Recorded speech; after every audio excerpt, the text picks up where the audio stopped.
community data baselines. So, what do we need to dig into further? I know that there's a real strong interest in digging further into the inflow and outflow of folks who are experiencing houselessness.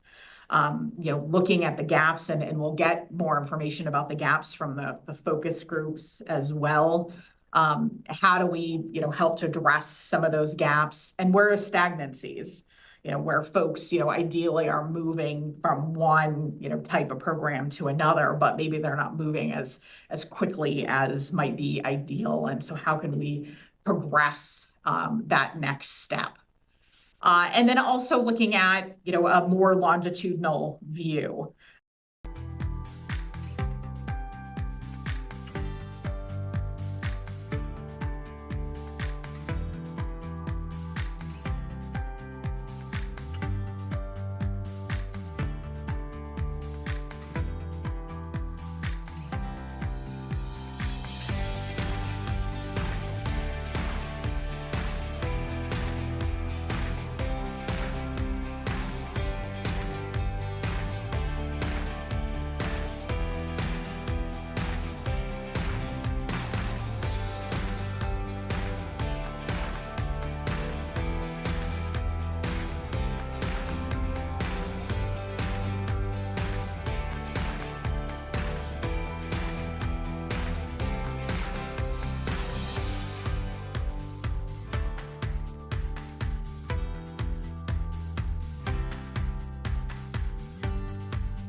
Welcome everyone again for our Thursday session. So we will call the Thursday, May 16th, Lane County Budget Committee to order. And I think we have minutes to approve for May 7th. Or 9th. I wasn't sure if we were going to do 9 yet. We didn't do the 7th because we. 7th, right, because we just, Yeah, they're fine, okay to me. It looks to me like May 7th is the ones we're doing today. So has everybody had a chance to look at them? A motion would be good. I move to approve the minutes for May 7th. Second. All right, moved and seconded. Any question, discussion? Seeing none, those in favor? Aye. All right, May 7th. Is there any other committee business that, I'll share some things at the end. How about At the we- end? Yeah. Not just right. all right. All right, so Legislative updates, always love the legislative updates. Jason, tell us. We lost our. Steve Adams is been ill, so he's gonna attend via Teams. So we're gonna make sure that he's on here. and Okay. bring him All right. up and- All righty. It's more of an allergy thing, but we said, is. Oh, yes, I know that. Yes, he's on. Out of an abundance of caution, let's not make anyone feel like they're being exposed to anything they don't need to in the room, so. Flonase is great. Yeah. No flowers. So we're gonna hear him, not see him, is that the? I think he must have his jammies on too, Greg. Yeah, sure. Steve Yeah, Adams, that can was you so hear weird. us? The text comes in, Greg, I was like, oh crap. Hilarious. It's funny. I was We upstairs in cannot my hear you office if you're already. talking.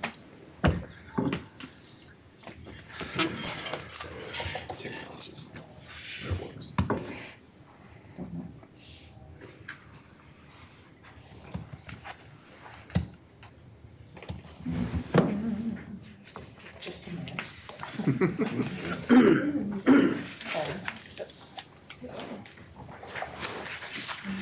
Should I escape out of this for a second?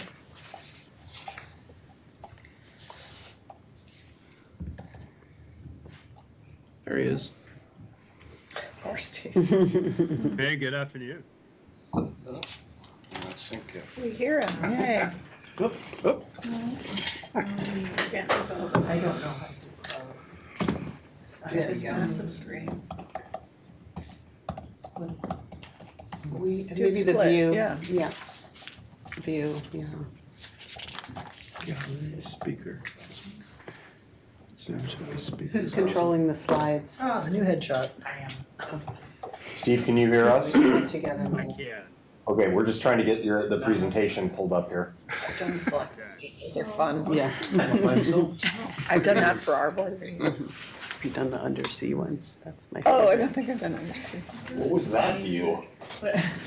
Together mode, together them all in it. And then kind of fun. You just speak. I've never seen that one. Yeah, the working like on it. Octopus's Garden undersea mode is my favorite. Like a fish or swimming around. It's great. I'll do that. Technology's great now, and it is. Yeah. There we go. You can exit out of participants. Right, yeah. Oops. Keeps leaving. They have to, It's the little X next to participants that you want to close. well, you have to make the other slides So bad, small. don't you, Lori? You're like, you would grab that mouse so bad. I can do this. You're sharing your Yeah. slides with Well, your speaker will put what you want. Oh, You just have to make that well, if he can smaller. see the slides and we can see the slides, I don't need to see him. True. Yeah. We won't. We'll hear him. Maybe just for the Q&A, we can bring him up. The problem is, yeah, we lose them when you,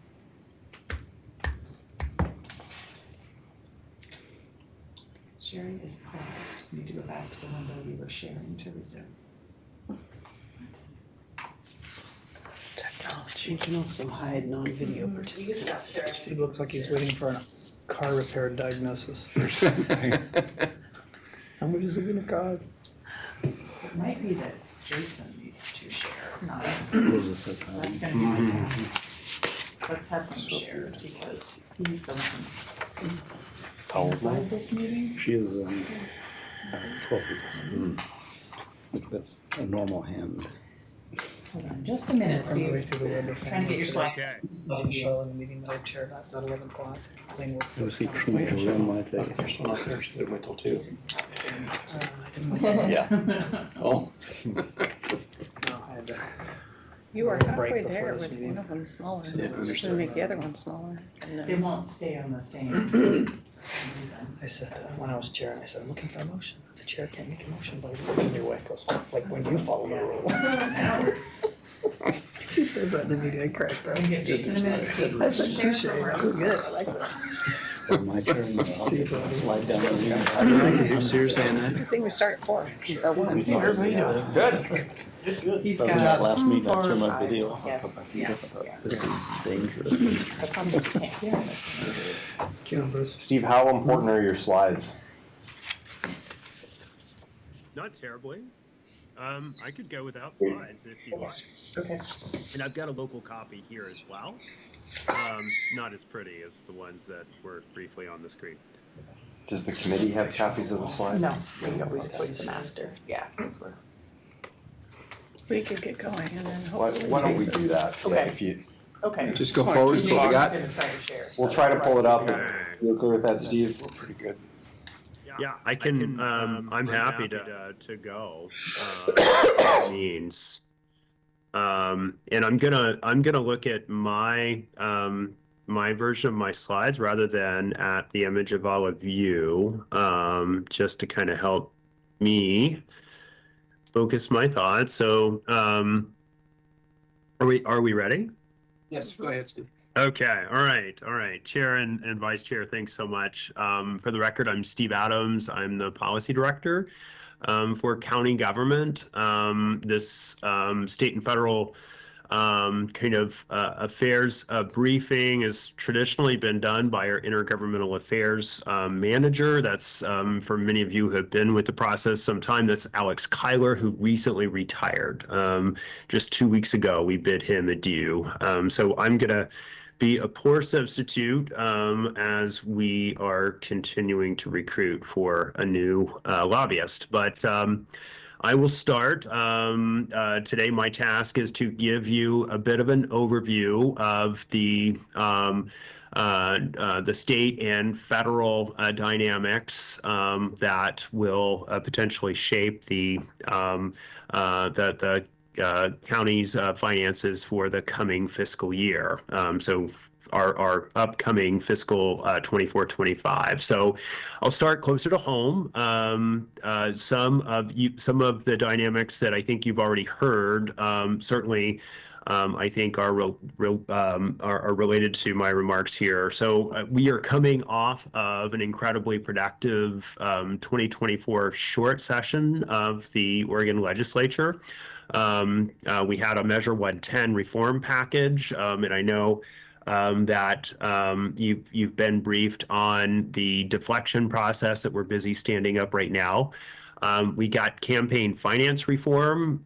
We got a fairly significant housing production package through the legislature with associated investments. And we saw some pretty significant investments in the biennial budget. So we're going into the second year of the state level biennium. So the short session was able to put some additional dollars in, and these were really kind of going into the priority program areas, including additional funding for industrial sites related to the state's CHIPS Act augmentation from the 2023 session. We saw pretty substantial investments in water and wastewater infrastructure, all of which is related to kind of housing production.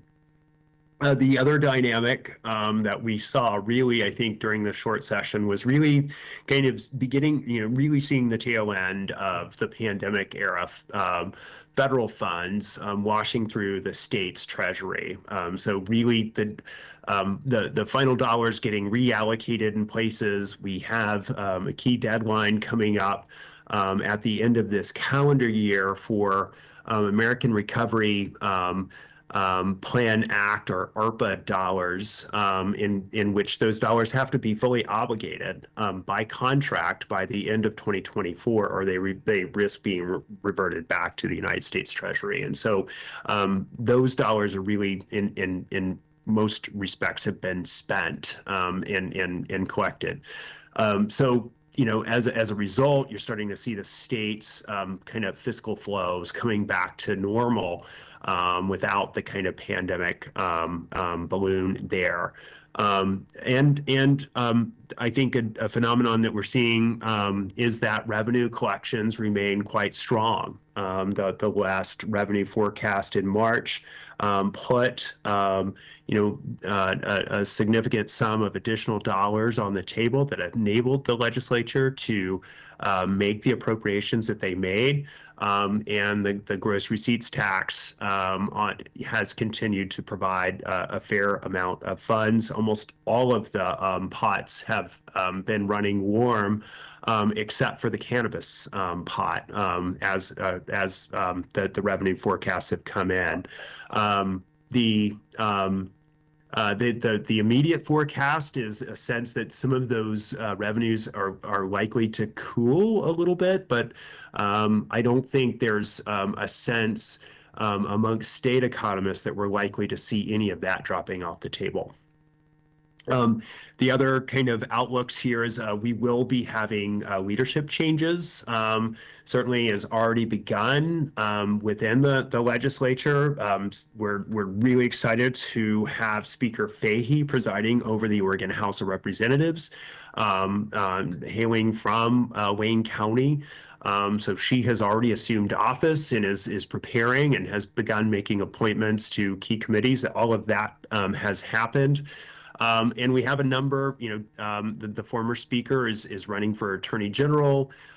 We have the former chair of Ways and Means, the co-chair on the Senate side, now running for state treasurer. So a number of folks and several members running for open seats in Congress.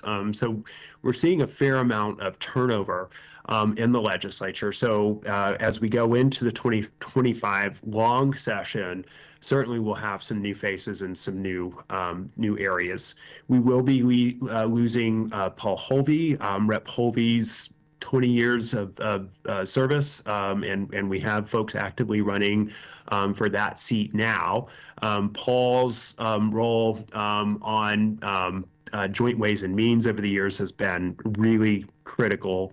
And he's been, obviously an advocate for our part of Oregon. So Rep. Hulvey will certainly be missed in that regard.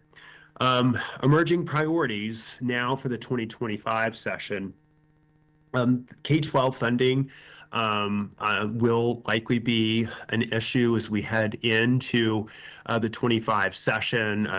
K-12 school districts are kind of experiencing some challenges. The Salem-Keizer School District recently announced a fairly significant round of FTE and budget reductions that will be necessary for the coming year.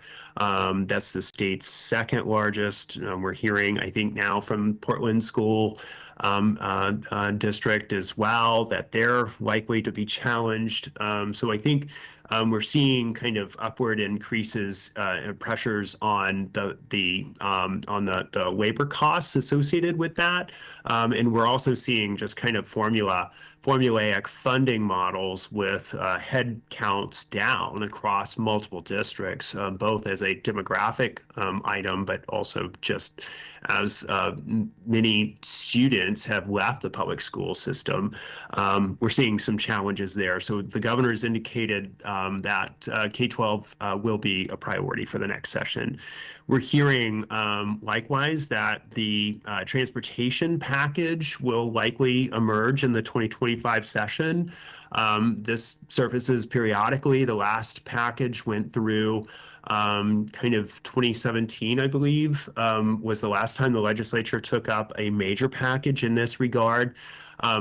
There is some hope, as was the case back then, that there was kind of a widespread kind of allocation of resources to address transportation at projects at a wide range of scales that would include county roads and some of our own backlog projects.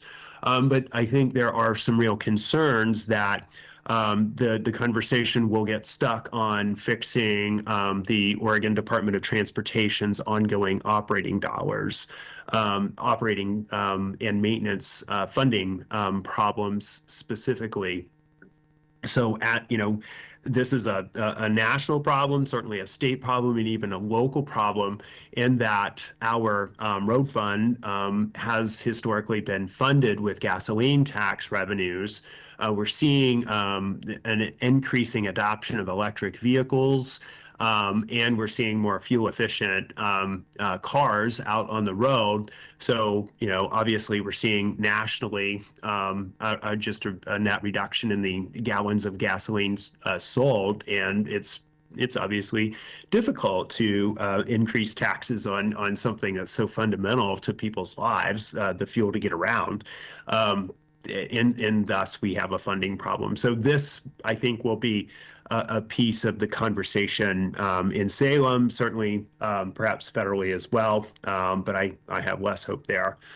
I think we can safely assume that there will more likely than not be a kind of Measure 110 reform glitch bill. The potential challenges or next steps or add-ons to House Bill 4002, which was the vehicle for the Measure 110 reform that passed the legislature during the short session. I think the impact of the Measure 110 reform and other related investments that really will affect Wayne County's fiscal standing, I think, as we look forward to the balance of this biennium, certainly the budget year that's in front of you, but also the out years, I think we're going to see some impacts to that. And I don't think we fully understand exactly what that's going to look like.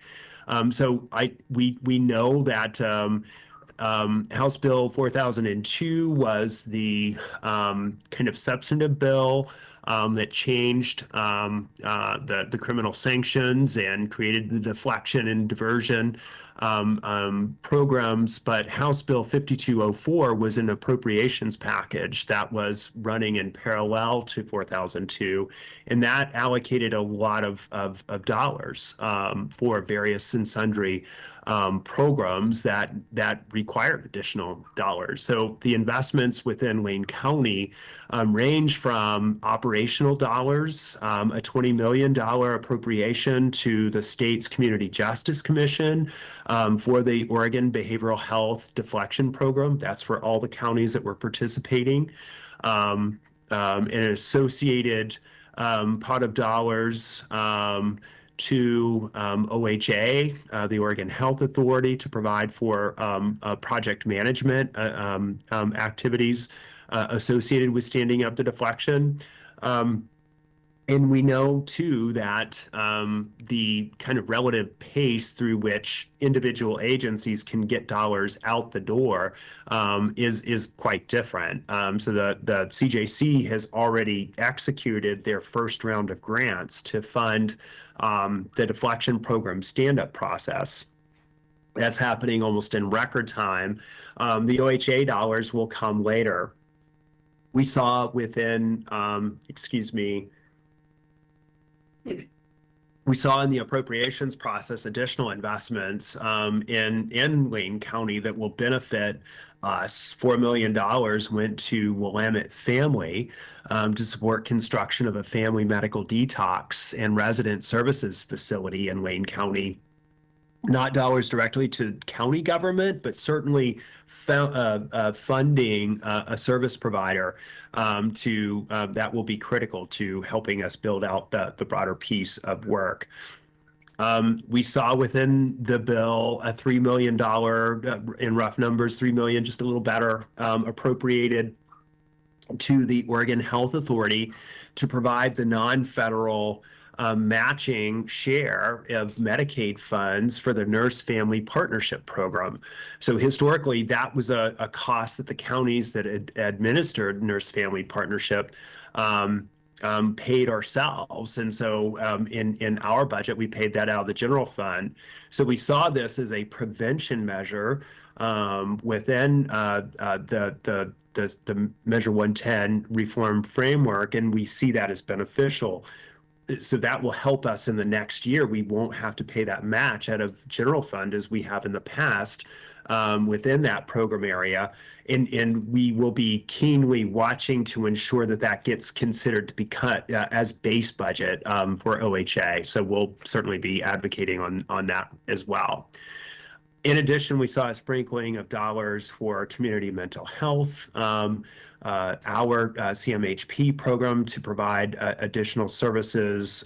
We saw investments within specialty courts. We saw a $10 million appropriation to the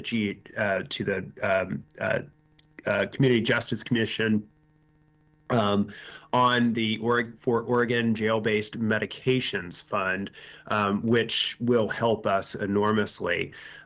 We don't yet know what the details are there, but that will provide MAT, medical assisted treatment within jails, is what we understand that to be, and that is an expense that the Sheriff's Office currently incurs.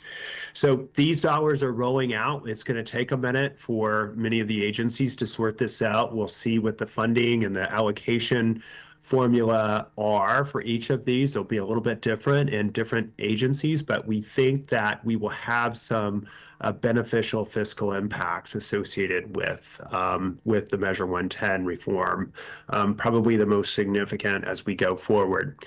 The other, I think, outlook that will be helpful, it won't necessarily impact us within the current fiscal year that you all are considering. But we did get a plus up during the 2024 session in the funding for community corrections. So that was a one-time plus up of $16 million that we had asked for specifically. That helped us, and certainly the county commission had to make some difficult decisions to try to right-size that in real time. Already, the data are suggestive that we are seeing a rebound in the formulaic analyses of the kind of statewide head count going into the next biennium, that will likely reset and increase that total pot of dollars. So we think that as the legislature sits down to craft the biennial budget from 25 to 27, we will be at a higher level of allocation out of that Community Corrections Act pot of dollars. So moving then to the federal side, uncertainty reigns at the federal level. I think is really the best we can say at the moment. Certainly, it is now mid-May. Less than 2 months ago, Congress managed to finally get the federal fiscal 24 budget passed and through to the White House for signature. And they were, nearly halfway through the fiscal year as it was. That fiscal year budget was beneficial for us. Wayne County, thanks to our congressional delegation, was the beneficiary of a couple of congressionally directed spending projects. A project to enhance our emergency communications at Bear Mountain, as well as an additional investment in our Behavioral Health Stabilization Center. So we were very pleased to see the 24 budget pass. Once Congress managed to get that done, they turned their attention to really kind of the supplementals that were needing attention, foremost of which was, of course, the foreign aid supplemental. A controversial set of measures and maneuvers, but ultimately aid to Israel, to Taiwan, and to Ukraine made it through the House and back over to the Senate and on its way to the President. We saw Mr. Cole of Oklahoma win a leadership challenge for the chairmanship of the Appropriations Committee on the House side. It was a notable leadership change in that it would really kind of was going to be a key determination as to whether or not we would see ongoing member projects being allowed. Mr. Cole did prevail, and Mr. Cole is a fan of member projects. So we were able to submit a couple of member projects through our Congresswoman Hoyle's office for the 25 cycle. The 25 cycle is really uncertain. It is a presidential year. We anticipate at this time that we're likely to see kind of continuing resolutions to keep the federal government open as we get into the fall. So the federal fiscal year ends September 30. We think it's most likely that a federal budget for fiscal 25 will happen during a lame duck session of Congress. It's typical for these sorts of things. But it's notable that the debt limit deal that concluded earlier in this session of Congress last year in 2023, that deadline looms again in January of 25. Treasury typically has, 4 or 5 months worth of accounting tricks to use to kind of forestall that, but we will need to do a debt limit deal again to keep things moving. So the polls are pretty tight right now. So the outlook for federal fiscal 25 and what we can expect at the federal level really kind of hangs in the balance for what we see as a result of the November elections. And that, Chair, is my update. Thank you, Steve. Do we have questions, comments? Oh, Commissioner. Steve, you had mentioned these member appropriations. Can you describe that a little and what we have in queue? I can. So these are earmarks, as they are called colloquially. So an earmark is these went away for a period of time and kind of circa 2011, and they returned. And so the two projects that we have submitted for the 2025 cycle are another fire radio enhancement. Wayne County recently assumed coordination responsibility for the balance of our fire radio network. We have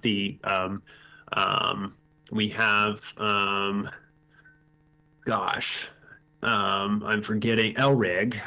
Mr. Harmon administers LRIG. And the city of Eugene recently kind of stepped back from administering the other kind of fire radio, an older VHF, I believe, band, and we have assumed administration of that for our rural fire districts. So that has been in the works. And the project that was put forward in partnership with our rural fire chiefs was building out their equipment for that particular purpose.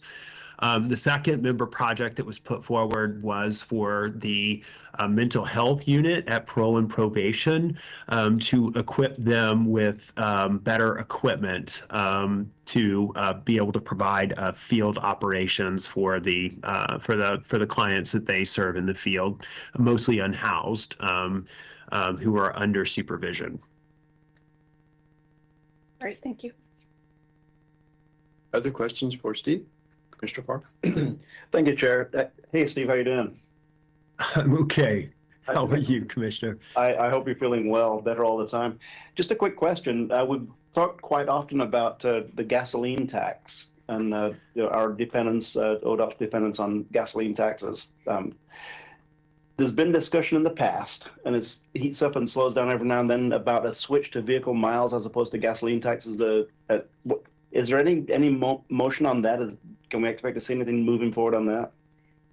Well, I think, Commissioner, that is a really good question. I think there had been some pilot projects put in place to try to do something in that regard, some of which have included, and I think some insurance companies have even tried to kind of sell you insurance metered by the mileage, and provided that you would put a device inside your car. I think that's always been the holdup. Yeah. That's the thing. A lot of folks are not super excited about having tracking devices inside their vehicles, I think there's almost kind of an equity conversation there as well, right? I mean, if I drive a gasoline powered vehicle, why am I taking an invasion of privacy to address an issue, from someone who's driving an electric vehicle, right? Who's getting a free ride, as it were, on the system. So, I don't know where that is. I think people have kind of come round and round on that particular point. I think there's a range of different ideas. There's some discussion about a wires tax. So many Oregonians pay on their power bill for kind of a systems benefit fund. If you live in an investor-owned utility service territory, you will pay into the Oregon Energy Trust to provide kind of energy conservation, energy efficiency requirement. You could do something like that. I'm not sure that we have any good ideas. Former Rep. Lee Byer, fortunately, is co-chair of the Oregon Transportation Commission. So I think he will be a key voice. So he, I think, would also be someone who could give us good advice. This is certainly an issue for Director Hurley. I think this is a critical issue for us. Well, thanks for answering that question. It's the same answer that was 20 years ago. Nobody wants it because nobody wants the invasion of privacy. Right. I would like to be able to put a little GPS on any out-of-state licensed car that's driving on Oregon roads, but I think I'm in a minority there. I know, Commissioner, and it's remarkable when you think about, like, all of us walk around with this phone in our pocket, and the extent to which we invite tracking, you know, it's quite remarkable. Yeah. Thank you, Chair. Thank you, Steve. Anything, questions for Steve? I'll word this poorly, but you're talking about the Transportation Committee and Road Fund. We had the folks here from Lane County that were hoping that there'd be something coming from the legislative side. And your answer is pretty much the same as theirs, that we shouldn't hang our hat on that, perhaps. Is that correct? I think that's possible. I mean, I think a very possible scenario, Chair, would be that we fix ODOT collectively as a state, and we perhaps don't get all the way, get the whole loaf of getting down to county and city level transportation needs. There's a big deficit. And if you begin to consider the kind of range of investments required, it's not just wear and tear. It's not just kind of new territory that you have to, you're providing additional pavement due to growth. We also have a lot of retrofits that are required because of seismic concerns and other kinds of hazards. So we have a lot of investment that we just haven't addressed in a long time, and that just continues to stack up. Yes. Any other questions? Steve, thank you very much for your time. Thank you. Appreciate it. Thank you, Chair. Something? All right. Thank you. I saluted. Periphery, it looks like a question.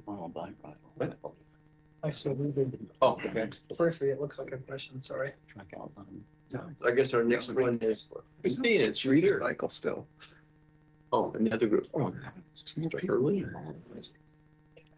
And we're gonna have a few of our Central Service Department directors be joining us, so give them a minute to come in.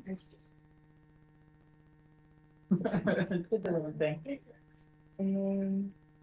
Oh, there we go.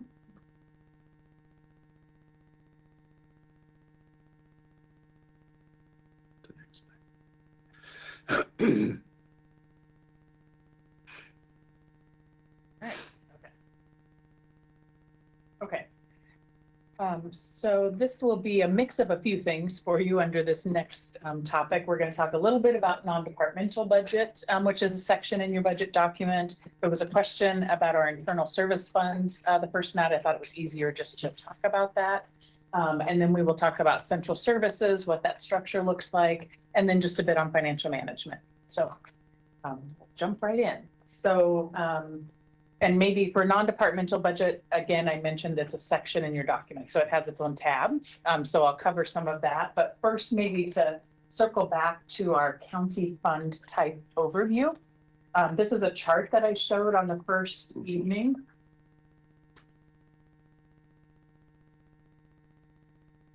And this is the legal types of funds. So these are defined in budget law. You have special revenue, debt service funds, capital funds, enterprise funds, and internal service funds, and then fiduciary funds. So the county's internal service funds do not correlate necessarily with our central services. So that's one clarification. Our internal service funds here at the county include our risk fund, our employee benefit fund, the pension bond fund, where we hold reserves for our pension bonds to smooth our internal rates. Our motor and equipment, also referred to as the fleet fund.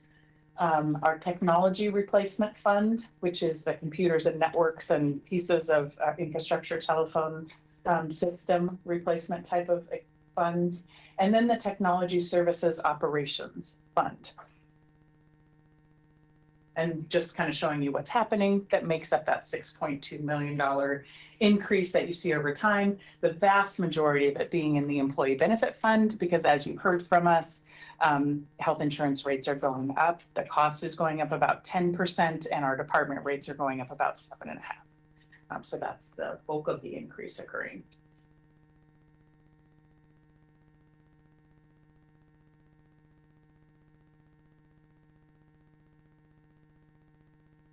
So again, just showing you the pie. So this is the size of those funds. I showed you on the last slide the increase that's happening year over year. And then the text below it is actually right out of the budget document. In the financial summary section, we kind of talk about these legal types of funds, what they are. So that's a description of them. While it does say that internal service funds can hold services that provide service to other internal departments, we use a county full cost plan, which I will talk about a little more under the central services. And so our central services that bill through that cost plan are found in the general fund, actually, not in an internal service fund. But again, I'll go into that just a little bit more. So then just very briefly on the non-departmental budget, this is text right out of the budget. It includes fund level appropriations. We've talked a little bit about what belongs to a fund and what belongs to a department budget. So it includes those things like fund balance, contingency, reserves are going to be in the fund level appropriations. And then a section we refer to as general expense. It's got some pass-through funds in it, extension service levy. We have a court security fund and our county school fund. It also has, as I already mentioned, the risk fund. We have a special revenue fund, our Title III fund. Video lottery and transient lodging taxes are in this section of the budget, as well as the opioid funds are in one of the special revenue funds. So this information can be found in the document. There's a page for each of these, refers to the changes in fund balances for all of our funds, the changes in contingency year over year. The fund balance change going down by 67 million. That's occurring in our special revenue funds for the most part. If you look at that chart, which is not surprising with everything you've heard from us about the one-time funds going through those related to COVID, and in particular, our ARPA fund. So we created a fund specific to hold that ARPA money, and it has been spent down. And so that's a large change year over year. Contingencies. That is a little, it's not a reserve, but it's sitting there and not planned to be spent. But it's there in case a department needs to get to a contingency. They can make that budget adjustment through a board order instead of waiting for a supplemental. So that would be the benefit for a department, holding it in contingency instead of reserves. Debt service payments. I mentioned this the first evening that we are seeing a decrease, and that decrease is because 24-25 is going to be the year where we have a PERS bonds that we prepaid the 24-25 years ago. So that's what that decrease is. And we just have a few years left on that bond after this 1 year that we paid off early. Fund transfers, so the funds transferring money to each other for various things. I mean, examples of those are the general fund transferring money to Health and Human Services for their services that we support. There's also anything related to capital projects. So we have a county capital fund. We don't want those capital expenses to appear out in the department's operational budget. That would cause a lot of spikes and create confusion. So we have a county capital fund. The funds are transferred into that fund, and then the capital projects are handled through that fund. So the increase is because of capital projects. We see that large increase in transfer to the capital fund. Reserves as a whole countywide are going down about 37.7 million. The big funds where that's happening are in the general fund, the road fund, the public safety levy fund, and the self-insurance fund. And that general fund big reserve decrease is because of the ARPA money coming in and then being spent as it's, because we're spending it on general fund expenses. And then this is just showing you a little bit of the pie of the different funds in non-departmental. It's not all internal service funds, it's not all general fund, but there's those pieces I explained, like the county school fund, the extension service levy, Title III fund, and then special revenue fund is the one that holds those things like opioid, video lottery, some of those other things. And then just a little bit about, you've seen this graph before, same one that you saw the first night about the discretionary general fund use.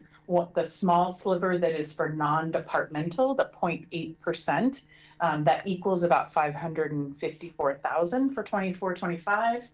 And then just want to point you to where you can find more information on that if you'd like. These are 4 of the SOS forms. These are the names of the service option sheets. And then I put the amounts there for you. So more information on those forms if you have any questions on that. That's very brief of non-departmental. Can you go back? Yeah, See yeah. if there are questions that I have. Yeah. Questions? I have one. Can you describe what agency payments are? It can be pretty vast. You're making a payment to an agency, so that's very broad. But a lot of times you will see that, are you seeing it in non-departmental specifically? Yeah, it's got, well, it was last year at almost $12 million, and this year it shows $6.4 million, so it decreased 5.3 million-ish, and I just wasn't sure what that accounted for. Decrease. Let's see if I remember off the top of my head. I can tell you that the things in non-departmental would be even paying Travel Lane County, their video or their transient lodging tax. Sorry, when we pay them, they're an agency we're paying. We might even put the extension service, quite honestly, that we're passing the money through and paying that agency. So it's going to be a mix of different agencies and the different funding. So does it line up what comes into where it goes? Right, yeah, but I'd have to look to see what the decrease is occurring year over year. It's showing in the expenditure column, so it's actually reduction of expenditures. Other questions? Yeah, I guess I'm still wondering, the base of the question, and maybe it's in the weeds, is why it increased, so why the whole fund increased $6.2 million, 20%? Is that mainly, I heard you say that the employee benefits increased 7.5% to 9%, but I'm just wondering about where the rest of it comes from, or the bulk of it. So it's the amounts that are shown below. So 6.8 million is increasing in the benefit fund, but there's other ones that are decreasing. So it's the list under there. So our risk fund is going down just slightly. So it's the combination of all of them together that are the 6.2%, because the internal service is a type of fund rather than being one fund. It's the mix of these. Right, that's what I'm trying to get at. I'm trying to understand what has gone up. So, I mean, obviously, if some have gone down, then one's gone up significantly. And are you saying it's the employee benefit one that's killing us? Yes. Okay, that's what I need clarity on. Going up 10%. And the what is? Health insurance specifically. So that's our, if someone was to say, hey, why is this shifting so high? It's all because of insurance and employee benefits is really the nut of what's driving this. That fund, yes. Yes. Right, that's what that was my question prior. Yes. What's driving this so hard? And Yes, now I have that the is answer. it. Thank you. Yes. And if I can just kind of add to that a little bit, this has been the focus, for the last several years. We've really focused on managing that health benefit cost, which is why we've done things like we negotiated with employee or various groups, and now 100% of our employees are on a new structure of plans where there's a tiered premium payment as part of that. We've been trying to move away from the copay plan, which is the most costly and sort of legacy type plan that we have. So we've actually eliminated that for some employee groups. The wellness clinic that we opened was all about trying to manage care and be proactive in that way. So all of those things have been a decade's worth of strategy to try to, and it's been really successful. Because the average, year over year, we've seen well below 10% increases in employee benefit costs. Whereas in the market, you typically see anywhere from 10 to 15% or potentially higher. But we're self-insured. And so we're like, the better that we can manage our population health within our employee group, the more we can save those resources. So that has worked for the better part of a decade, where we increase cost of employee health insurance in particular has remained lower than the market, which has allowed us to not, but now what's happened, we're starting to see pressure there. And so we actually, wasn't the cost increase, was it 10%? I thought it was 10%. It kept, yeah, the final. But then we It's still an used some reserves within the employee benefit fund to bring down that cost, because what happens is this gets charged out to every fund. Each fund has to pay a portion of that based on the number of employees that they have. And so we subsidized some of that. We reduced the rate that was charged to departments through this reserve. So this is a growing concern in future years, that we're not going to be able to continue to subsidize a lower rate to departments. And so anyways, this is a big deal. It's a concern. It's something we need to continue to address. And the point, I've said this over and over again, it doesn't help our employees when the benefit cost goes up 12%, because it's 12% in this case, or 10%. This is $6.8 million. It's not all health insurance. It's not all, okay. So I'll just say as a broad statement, it's a significant increase of limited resources that are going to have to pay for a static benefit, right? It's not an increase in value to employees, but it is sucking more resources for that. So we all should be incentivized to try to figure out how to better manage this cost so that we can invest in things that add more value for our employees and more value for our community. Those, most of the things that we've been talking about and doing with James on about trying to cut our healthcare costs, is that figured into this, or is that gonna show on a later ledger that we're gonna see the benefits of that? I mean, it's like a chipping away. The board had the conversation yesterday was that yesterday? What's today? Thursday? Well, the opioid work session, we were talking about, $400,000 potential cost reduction by adjusting our insurance rate or risk rate.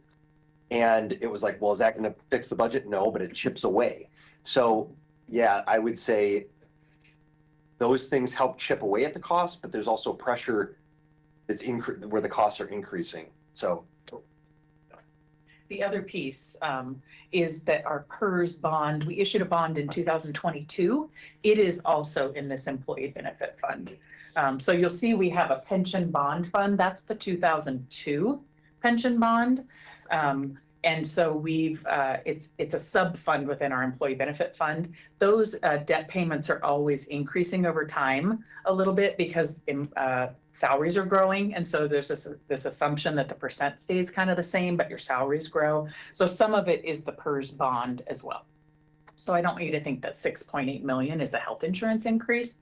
It's also all the other benefits that go through. So as salaries go up, our Social Security goes through this fund. All of those things that are percentage benefits are increasing as wages increase. Yeah. Good. Thank you so much. Water. Commissioner Park. You kind of answered it with the speak of the pension bond fund, but does paid leave or that's in there also? Paid leave Oregon, or yeah. Is in that now going to be 6.8 family medical leave is what they're calling it. So yes, Right. yes, is in there. Is in yes, it's right there. Other questions for Christine on this part? Let me make one other. Yeah. Can you just go to the second last slide? The next one. This one. Just a point. There was also a comment. Been some comments about the level of funding for public safety in the general fund and whether or not that's increasing or decreasing. If you look back over the course of the last 3 years, or the last 2 fiscal years, and then the proposed fiscal year, the percentage of discretionary general fund that is funding public safety has increased about 4.5%. Now, what's happening is, so does that make sense? So if we have a pie, a pool of resources in the general fund primarily from property taxes, and the percentage of that amount, and that rate is growing at whatever it's growing, 3 to 4%. The revenue side is growing. The challenge is the expense side, again, is growing faster. So it's not that public safety is getting a lot more resources to add more services. The increased percentage of general fund is being sucked up in large part by these things like increased benefit costs and other cost drivers. But I just want to make this point that we've seen about a 4.5% increase in the amount of general fund that's going to fund public safety versus the other areas that have historically received the general fund. And you said that was 4.5% over 2 years or Three. 3 years? From going back to 22, 23, and then the current fiscal 23, 24, and then this proposed. And it can vary. That's over pretty time. tight. Increase. I mean, that's not a lot for 3 years' time, 4%. I'm saying if you have a pool of funds that add up to 100%, the percentage of those funds going to fund public safety, which means the other areas are receiving less percentage. So I'm not saying on a dollar growth in revenue or growth in the dollar. I'm saying as a percent of the total amount of resources that get allocated to public safety versus allocated to other areas, we've increased the percentage of discretionary general fund. That is this making sense? What I'm It's trying getting to a bigger piece of the pie. It's getting a bigger piece of the pie. Okay. We'll move on to the central services overview. I know. So county government obviously consists of both direct and what we refer to as our central services. So direct services being the departments that you've heard from before today, not listing all of them here, but as examples. And then central services, which are responsible for a lot of countywide initiatives and the essential daily functions, again, listing some of them here: facilities maintenance and custodial, human resources, our Office of County Council, our Board of Commissioners, finance and budget, technology services, and fleet. Rather than list them all out, because the list of services is extremely long, you can imagine paychecks and custodial and computers and vehicles and our data analytics and everything that finance and budget would do, everything that human resources does, recruiting people, retaining them, training them. So we did stuck the words in the computer and had to do this chart for us. So it is a lot of the daily things. Yeah, really easy to read, right? The daily things that keep the county running and assist the direct services to be able to provide those direct services. The central services as a whole is about 227 FTE in 24-25. It's down 0.8 from the current year. The change is a 1 FTE decrease in technology services and a 0.2 increase in county administration. Our board coordinator position used to not be full-time and it's moved to full-time because of a staffing change, so a 0.2 happening there. It equals about 11% of the countywide total FTE, which is about 2,059 is the number for 24-25. The expenses, the charges out to departments in the budget that you would see total almost 57 million in 24-25. But I wanted to break that down for you because some of that is equipment. So you've got vehicles, the second from the bottom, the 6 million fleet replacement is people funding their vehicles over time, over the lifespan of the vehicles. So we have a financial policy that discusses making sure that you're not waiting for something to need to be replaced and then have to come up with all the cash in that year. We want it to be saved over time. And so those are billed out through the budget each year based on the vehicles that departments have. And what fleet determines the replacement will be when they get to the end of their lifespan. It also includes things like solid waste equipment, some of those large pieces of equipment at solid waste, or all the road maintenance equipment. So you heard about that from Oren when the road fund talked about their equipment. There's 25.5 million that goes through our full cost plan. So that's the piece of general services that lives within the general fund. That's going to be everything except for technology services and fleet that I mentioned as central services. So human resources, county administration has pieces of central, county council's office, facilities, yes, operations, finance, budget, all of those pieces are in the general fund. And then 7.7 million is fleet maintenance. So that's maintaining the vehicles. That's going to be the staff that does the fleet, so the mechanics and the leadership of fleet. But it's also going to be those oil changes and tires and repairing after an accident and just anything that is beyond just buying the new vehicle and replacing it. So those are an estimate really. I mean, it's based on experience of the vehicle, experience of that department. But we moved a few years ago to a real-time billing. So rather than paying ahead for your maintenance and just pulling out of a fund, departments wanted to receive those maintenance bills as they go because they feel like then they see what's happening with their vehicles better. And so that can fluctuate year to year depending on what departments see. They work very closely with fleet to have some good estimates of what that would be. And then technology services provides both direct and indirect services to departments. So that's the other piece showing there. Of all of these expenses, this equals about 8.2% of the countywide expenditures. So specific to personnel, M&S and capital, so not including the reserve budget and all of that. Those expenses are about 8.2%. And I just wanted, Yeah. this is countywide, all 35 funds. Yeah, Countywide it is. Yes. expense and right. Yeah. So I mentioned the different funding. So the central services that are in the full cost plan also use some discretionary general fund. You see them in the pie, and I'll show you them split out. When you see the discretionary general fund pie that we just showed a few minutes ago, they're in the general government slice, but we've shown it a different way for you in just a moment here. There's also, because the full cost plan, this is the piece I mentioned the first night that I know gets confusing. We, rather than project what we think central services will cost next year and bill departments for that and then reconcile it later, we bill departments based on the last audited actuals. So the 24-25 budget has the expenses that were incurred in 22-23. So you've got this 2-year gap.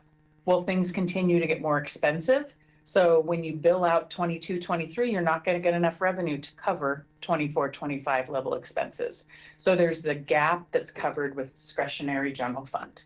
So that's why there's a piece of discretionary general fund. So really it's think about the general fund as kind of fronting the cost and then it gets paid back.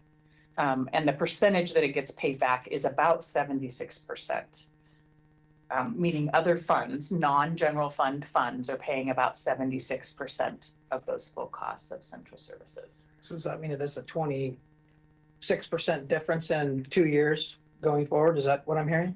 The 26 is the general fund services. So any of our direct services that are in the general fund are also paying for central services, and they're paying about 26% of the total of central services. What's the percentage you think, just offhand, if you know, I don't know if you know, is the difference if the 2 years that we're building on versus what we're facing, does that flux every time because of inflationary figures? It fluxes Is there a bit, yeah. 10, 15% in the range, or what would you say? Let's see, 25 versus, it might be close to 8 to 10 is going to be my guess, just based on about 25.5 million being received as revenue.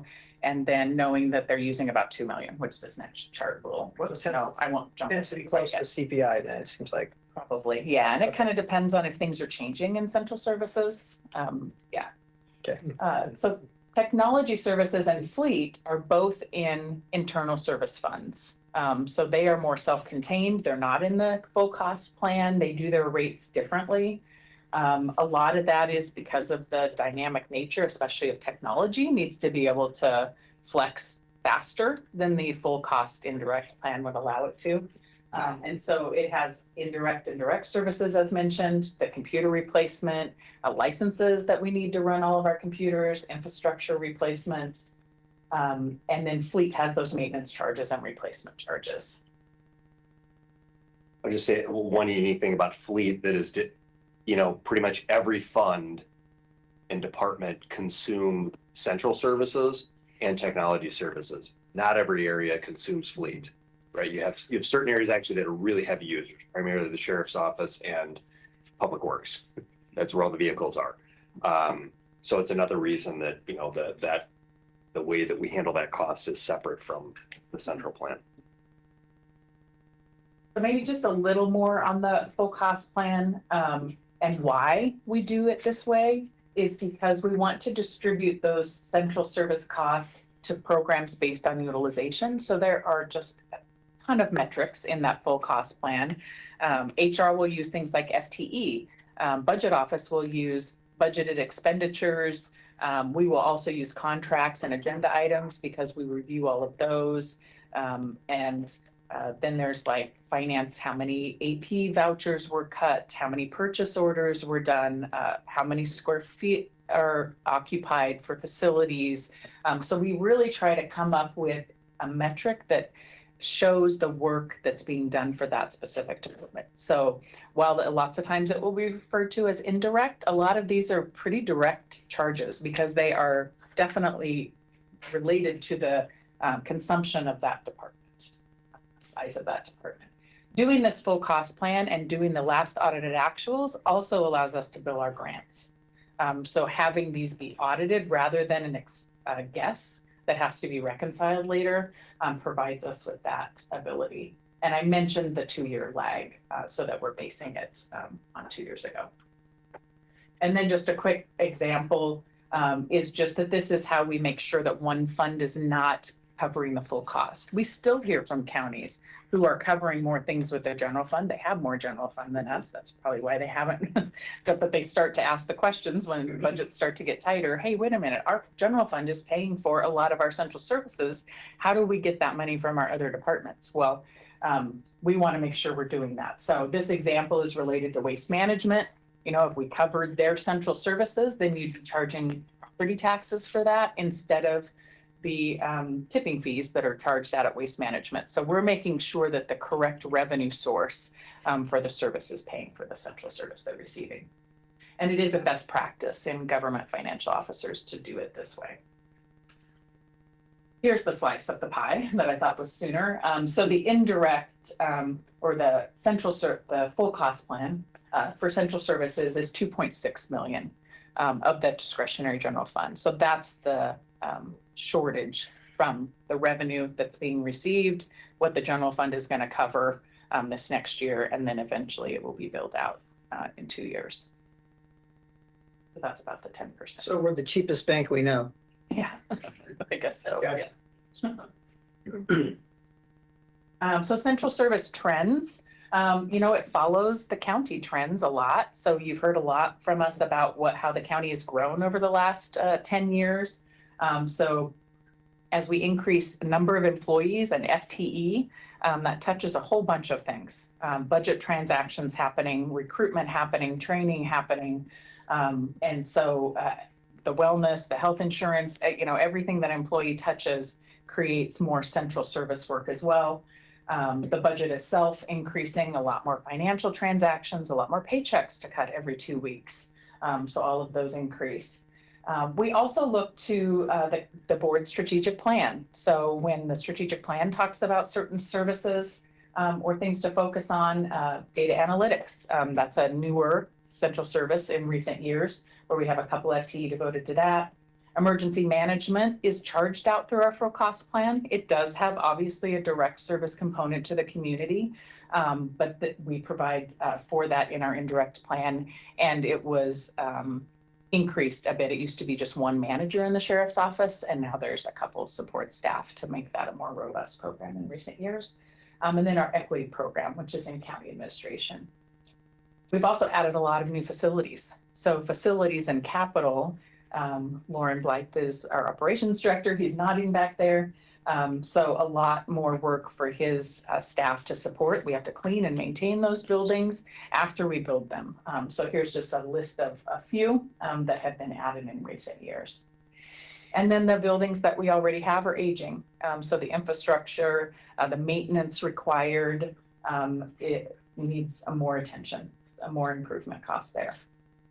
So as I mentioned, central service growth mirrors the county. It does lag because as the county was growing, we didn't instantly increase central services. So it will lag a few years behind until the workload becomes enough that you know you need to increase central. I have a question about that one. Is current data that I read the other day says that Lane County is not in a growth phase in population, that's on a slight downward trend. So I'm wondering if historically have we ever had a hiring freeze within county government? I'm sure we've had because Steve's nodding, but I'm wondering how recent that was and if that even is a thought in the back of your molars going forward. Yes. I mean, across the organization, I'm not aware of a time that we've said, what we have done, what we've called hiring chills, where we put a process and actually. Yeah, right. And we actually have that in place right now where we're reviewing, we call like non-public safety, I don't know, we're not calling them not critical, but Right. like certain like essential type positions that we know we need to fill and are difficult to fill. We're exempting those, but other sort of general positions within distressed funds, we have a process that we do where we'll do an additional review. Budget office will review and go, do we have the funds? Should we hold this position vacant? So we've had that process in place, but there's a reality that we would talk about 60% of our revenue coming from the state and federal government. We've gone from 1,300 employees. We had cuts back in 2012, 200 positions eliminated. Since then, we've grown because we've received all this additional state and federal dollars to grow, to add clinics, to hire staff. And so we've gone through, it's this sort of strange dynamic where in some parts of the organization, we've seen rapid growth out of necessity because there are funds that are coming and saying we need to expand services and hire and grow fast here. And then in other parts where we have limited resources, we've had to say we need to freeze, we need to cut or reduce. So we have not done an across, to my knowledge, in the time I've been here, we have not done an across the board, don't hire anywhere, because we have some positions that are vacant that frankly, they pay, right? A lot of our healthcare provider positions, they generate the revenue to pay for them and more. And so not filling positions that are revenue generating is kind of like shooting ourselves in the foot. That's kind of what you reach that point of diminishing returns where you keep a position vacant or even cut it. And it's like we heard with A&T, right? With assessment taxation, or like the medical providers that you mentioned.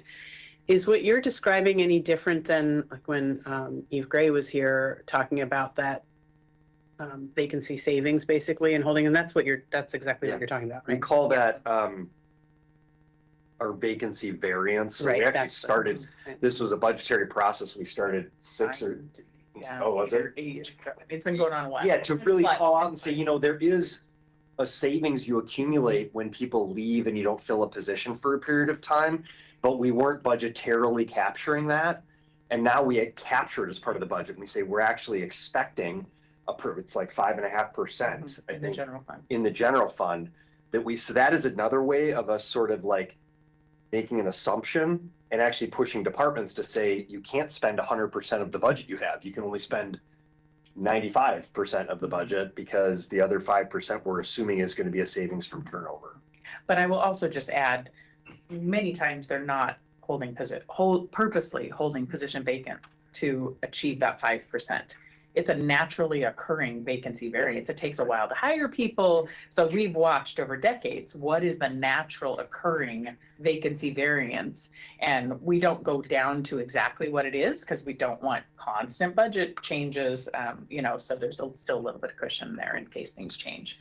We're also pushing more and more to and I don't know that Eve Gray talked about this for H&HS, but across the county and in H&HS also, oftentimes there's you'll create a position, it's filled for a period of time, and then it's vacant, and then it's not filled, but maybe it's not funded, but the position still exists. We've just said, if the position, I think there's a period of time, like they're reviewing all of their FTE, and if the position hasn't been filled in 18 months, they're going to eliminate the position.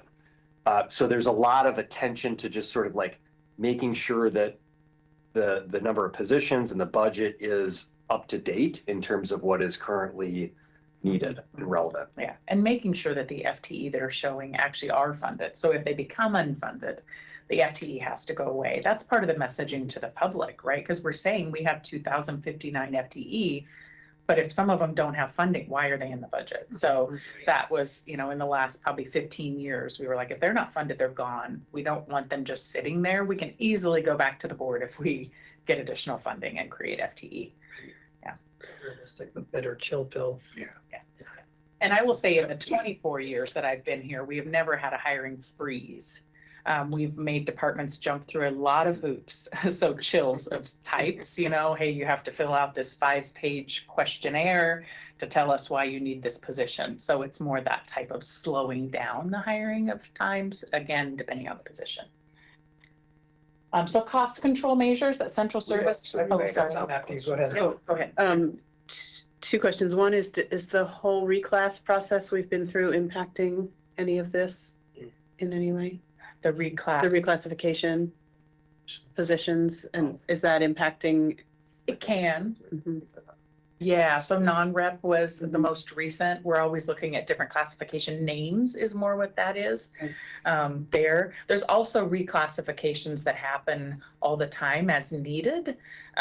Meaning sometimes the work just becomes more complex over time, or there's it becomes vacant and then it's like, hey, should we do something else? Should we reorganize? So there's a lot of that. So it's more likely to maybe impact FTE or, as you said, names and but not Names actual of dollars. positions more Right. than, it's sometimes dollars, but not FTE really, usually, A good example of that is in the DA's office. In this proposed Right. budget, there are 2 or 3 deputy DA 3s that I think are being reclassified to deputy DA 1s, right? Through retire. So you'll have that too, where you have, people retire, take a look at what's needed in the office at that time. I think there's an investigator position that's being, so there are adjustments, reclassification adjustments or elimination positions happening.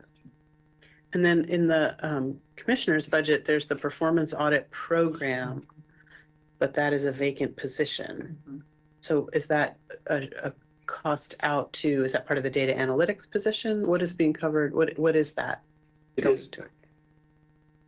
is wanting direction from the board. Okay, so it's in the budget. It's in the budget. Got it. But Funded. it's not, okay, It is gotcha. The FTE is funded. It's a position that reports to the board, so the board has to Right. decide.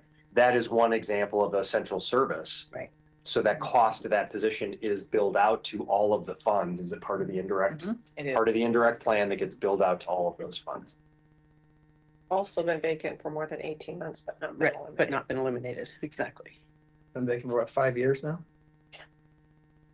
I have Roughly. one more question. Have we ever, in the past, or are we positioned to go forward in the future to, in the business world, when you get into a position where you're headed for the rocks and you keep feeding the ship to steer the same direction, you have to do something drastic. And that means you either leverage something to dump an idea into a risk or a bet that idea for what you're paying into it is going to return more money than what you're going to put in, i.e. let's look at the A&Ts.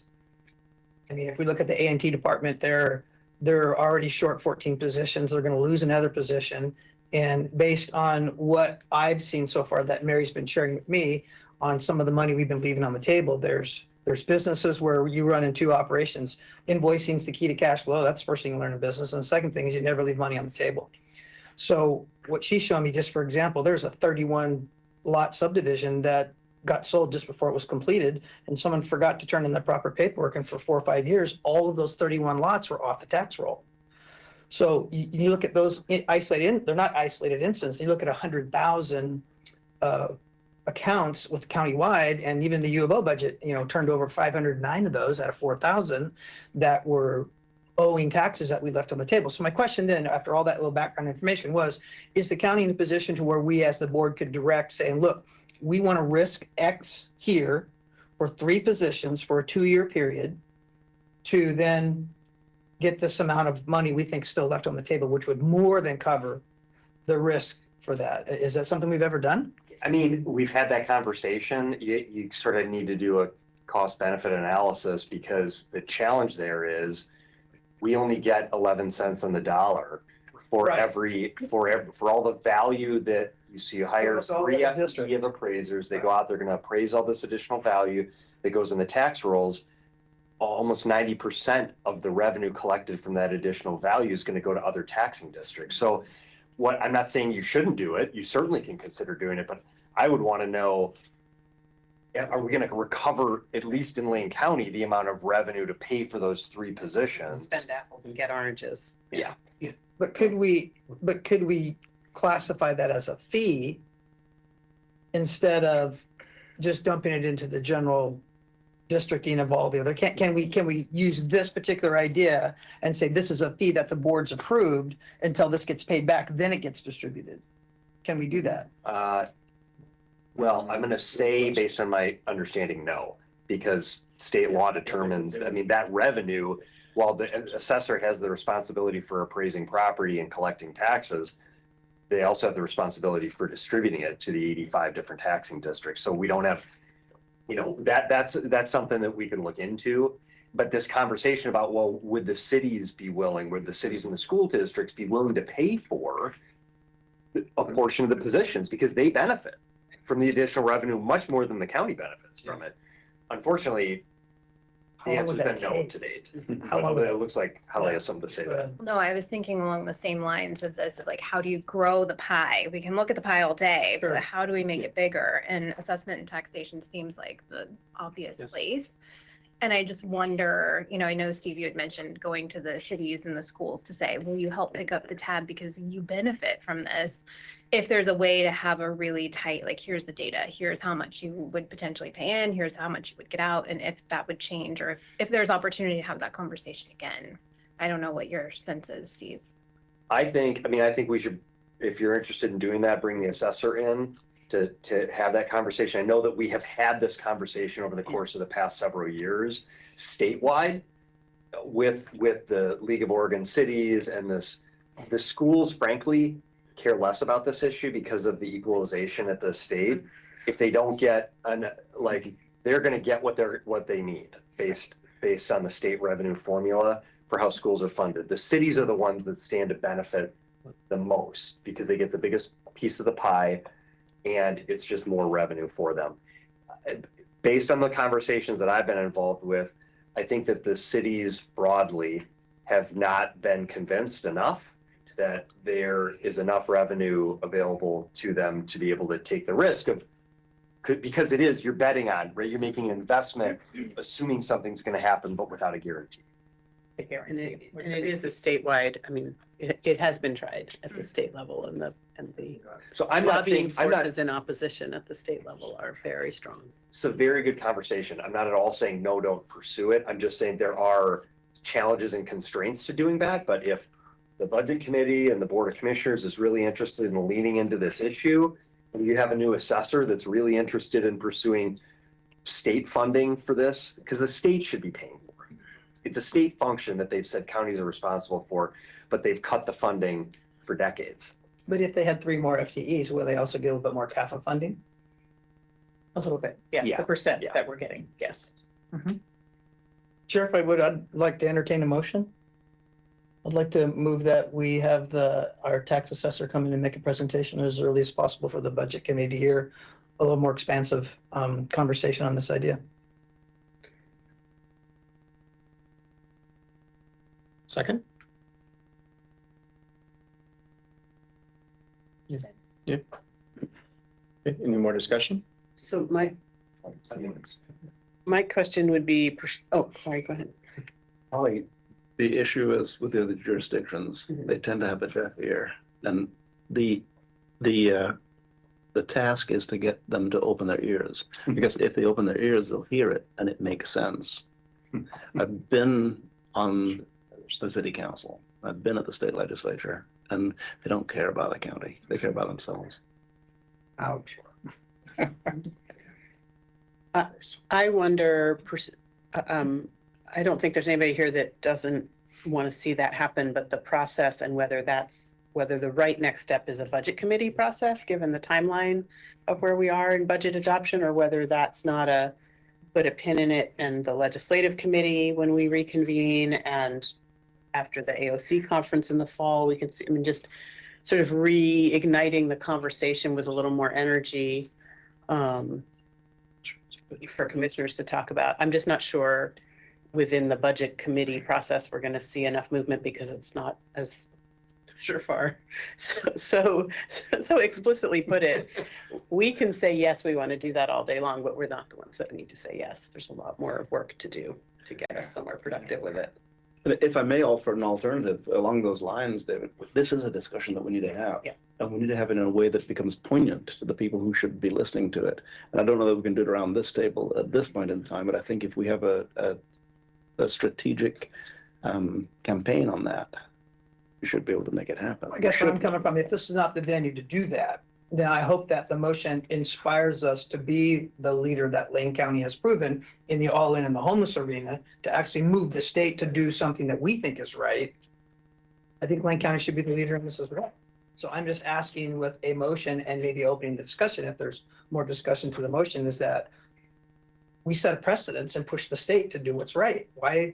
I mean, I hate to say this every time, but dang, it takes so freaking long to get stuff done. I just want to push the button and get something done. And I think this is maybe an opportunity to do that. I'll just add that it's not that people haven't already tried. I think AOC has tried, and that might be a better venue actually, because it's not a Lane County issue. It's a every county issue, right? We're not the only ones suffering from this particular problem. And I mean, if it was that easy, it'd have been done by now. It's just not that easy. It's not that simple. It is an issue that we all care deeply about and we'd all like to see happen. It needs a different venue. Well, I will say this, in a conversation that you and I had this morning, a lot of other counties look to Lane County as a lead in a lot of different areas. And we demonstrate that over and over and over again. I'm looking at Mike Finch for one. You know, we are ahead of everybody else and people follow us. So why not be the groundbreaker on this? And I'm interested in having the conversation because we've been talking about it for years and years and years. And I think we have our immediate past assessor who talked about it. Our current assessors talked about it. The assessor associations talked about it. The conversation is ripe. It just needs a leader. And I do believe that. There are 36 counties in AOC and some of them don't care. Yeah, so I don't know that in this current budget evaluation process that we have the time or the benefit to be able to touch on this now. But as a member of the budget committee, I would like to know how this goes forward and be invited into processes that happen at other venues.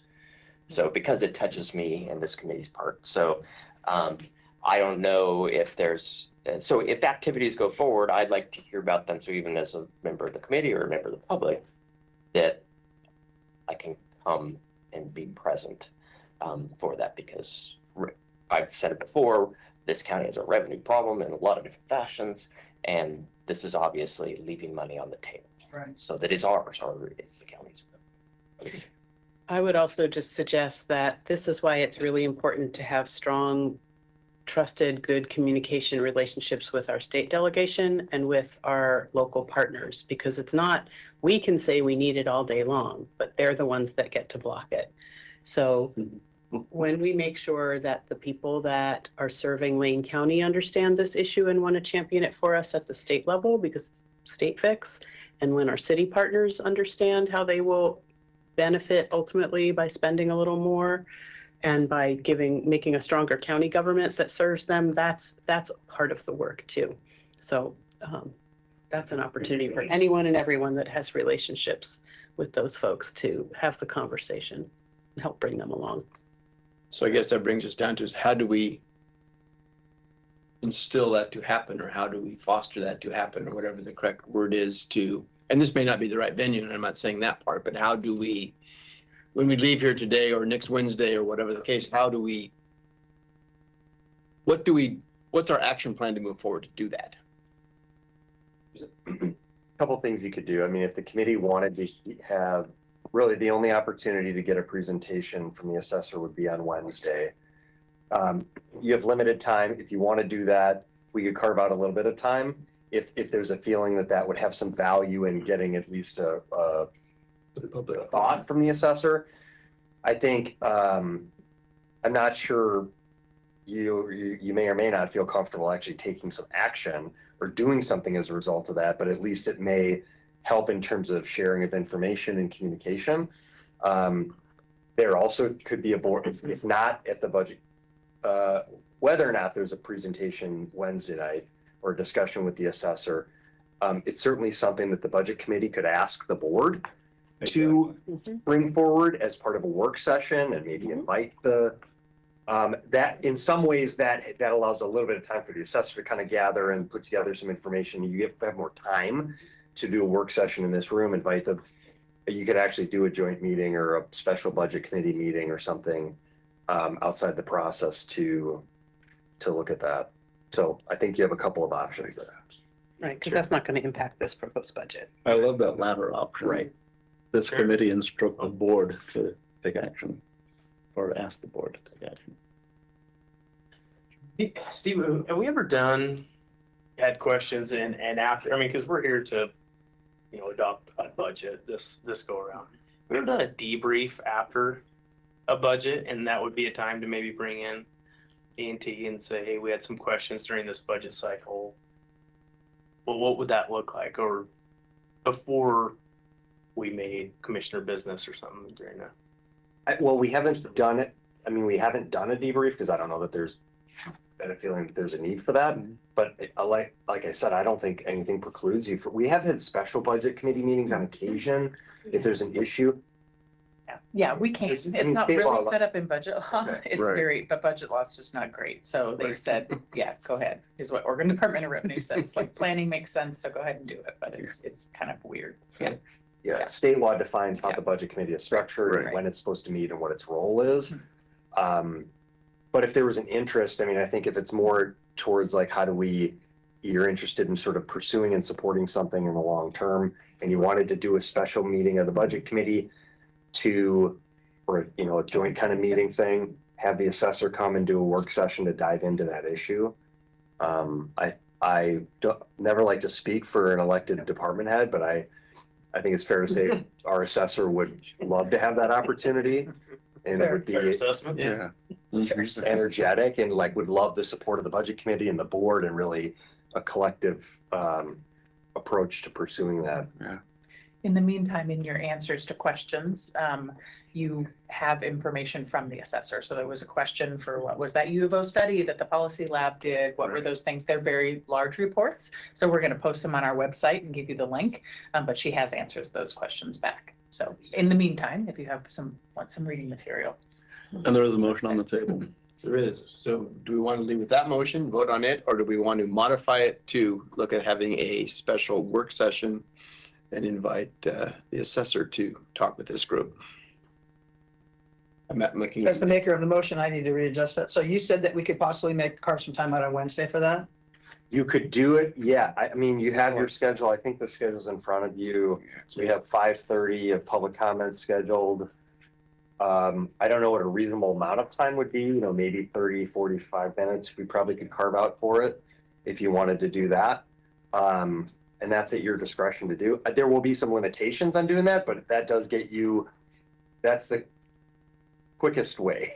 Right? And that also gets that concept in front of the public as well, right? I wonder how much giving the assessor more time to prepare something thoughtful versus. I think some of she's them there are already. Why on a Knowing what Wednesday. I know, I think she's there already. We're happy to check with her too here. I mean, on the break or whatever, see, Okay. make sure she's available. Then Wednesday I, evening. Yeah. would it be best to hold the motion until we reconvene after the break? Okay, let's do Yeah, that. that's Hold the easy. motion until we reconvene. And one more thing, just in the passion of, when you're in my brain, the passion of me putting that out, I hear what you're saying, Commissioner Buck, about we've tried things and done things, but after calling in the desert for 9 days during the survival school, I learned one thing is that you may be down, but you're never out. Let's just stop breathing. So we may have done it before, but we're here again and we're still breathing. So I'll try it again as long as I live. Thank you. Yogi Berra said that differently. You did. Yeah, there's a fork in the road, take it. Until it's over. Okay, is it break time? Is that what we're saying? Well, I'm still. Or you're still going? I'm sorry. Presentation. Okay, right in the middle. Okay, let's not leave you in the middle. We'll come back to this after. We'll leave But we digress. We'll come back after this and the break. You want to do break now and then No, come back to no. it or finish this? I think you should- And you do have quite a large chunk of time this afternoon just to talk Yeah, I about the think- process, I think so. finish off what that you're comes doing, back. please. Yeah, okay. So central service cost control measures that have been taken. We've had several audits or reviews, whatever you want to call them, where we've hired consultants to come in and look at our technology services, our human resources, and our fleet. Just to look at best practices, whether they're recommendations. HR was just in this last year, but fleet and technology services were a number of years ago, and they implemented changes because of that. So looking for those saving things. We mentioned already that there's a large chunk of central services that is in the general fund. So anytime you hear us talking about general fund budget direction, they follow that also and make those adjustments or hold expenses. The countywide strategies about the self-funded health insurance plan. So things related to financial management that central service staff is leading those many times, and the reclassification of positions and reorganization. So looking at those things as we hire. So the goal is really to provide service to all of our funds, all of the different departments. Some of them are growing, some of them are decreasing in size, some of them are staying the same. So trying to meet the needs of everyone rather than just following even though the general fund is obviously very important, and when it has funding issues, we have to respond there, but remembering that there's other pieces of the organization that are growing and we need to support them in their level of service as well.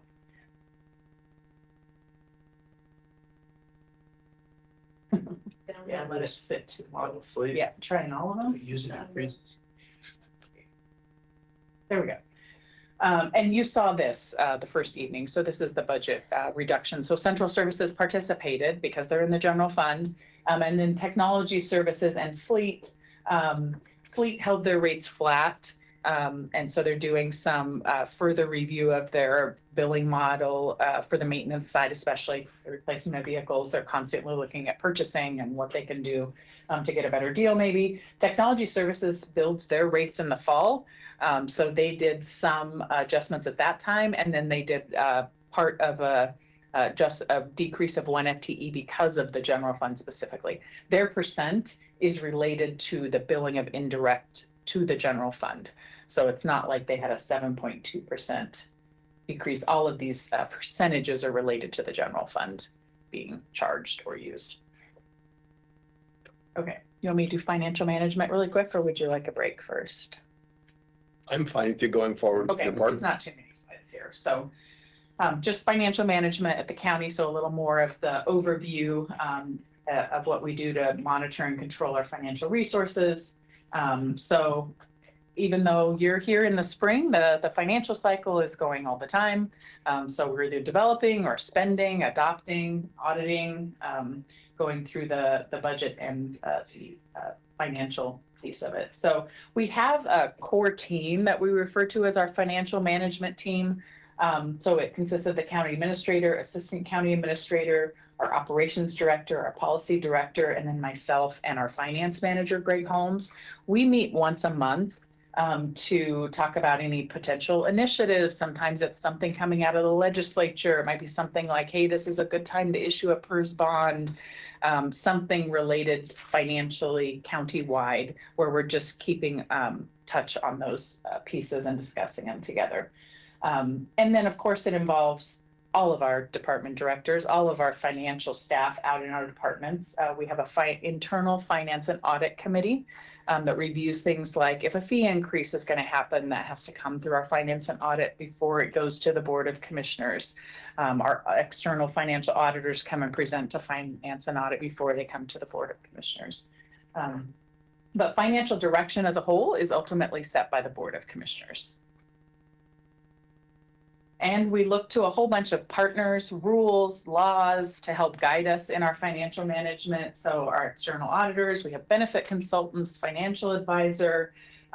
We look to our professional organizations, Government Finance Officers Association.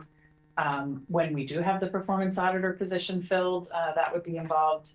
We have actuary reports done on many of our funds, our risk fund, our self-insurance fund, to make sure that we're appropriately reserving funds, and our bond rating agencies. So anytime we go out for a bond, we get a review from a bond rating agency that basically gives us a credit score at that time. And so making sure that the things that we're doing are attributing to maintaining our high bond rating. And then the laws, the ORS has municipal and budget law in it, so we have to look there. The government accounting standards, you hear a lot about that from our finance office. They have specific standards they have to meet. They're always adding new things to them every year through their audit. And then we have our own Lane Code, Lane Manual, an internal administrative procedures manual, and budget direction that happens through this budget process every year. And then just showing you, you've seen our website because you've gone to look at the dashboards, hopefully. But the dashboards are out there. So this is just Budget and Financial Planning's website. But it's got other information on the side there. So the public can go out there and look at all the materials that you're seeing. They can see the last couple years. They can go out there and look at the budget committee, who the members are. We also have our countywide capital improvement plan. The budget office actually coordinates that. That includes our buildings, our fleet, if there's technology, if there's anything out at waste management. And the plans are out there on our website as well. And then our financial services, our finance manager, treasurer, has a lot of reports out there that could be of interest to the budget committee. The audit reports, the local option levy audit reports, and under the other reports tab, there's things like an expenditure and revenue transparency reporting where the public can go and see funds coming into the county are being spent.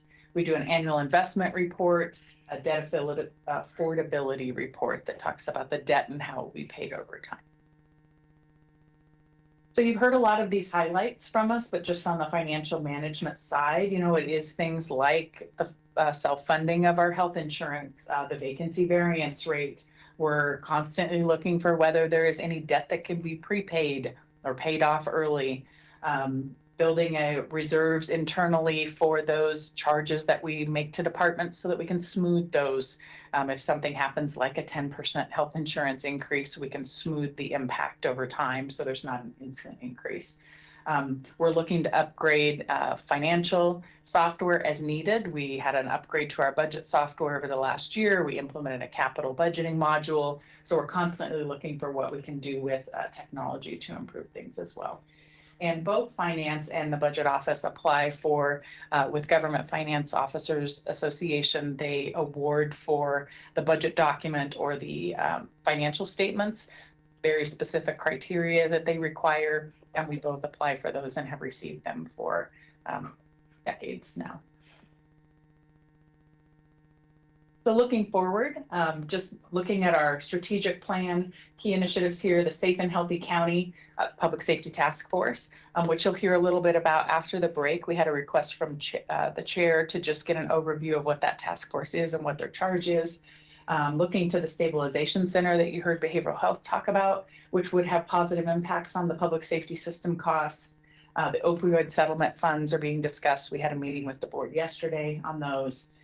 Our vibrant communities looking to leverage those funds like video lottery and transient lodging tax as much as possible for those economic development pieces. The robust infrastructure, our CIP that I mentioned, our countywide capital improvement plan, maintenance and future planning for our building, and the future of that road fund revenue that we just heard about, the gas tax decline. And then our people and financial or organizational health includes things that we're tracking around our financial stability, and then maintaining that bond rating and reserve level that really helps us with any debt issuance that might come up. And then just mentioning that we do have 3 strategic lenses that you have seen if you've read the strategic plan section that we also use when making decisions. So stewardship of resources lens, so not just the money, but also the human capital that we have of the hours spent on things, any natural resources, an equity lens that we use when making decisions, and then collective impact lens to make sure that we're taking into account those diverse partners, making sure that everyone's at the table and has a voice in those decisions. Okay, that's it. Thank you. Thank you. Any questions from this part? All right, so we get However much. 252. Or thereabouts. I'm gonna remember that, right? All right, drinks and snacks outside again. Did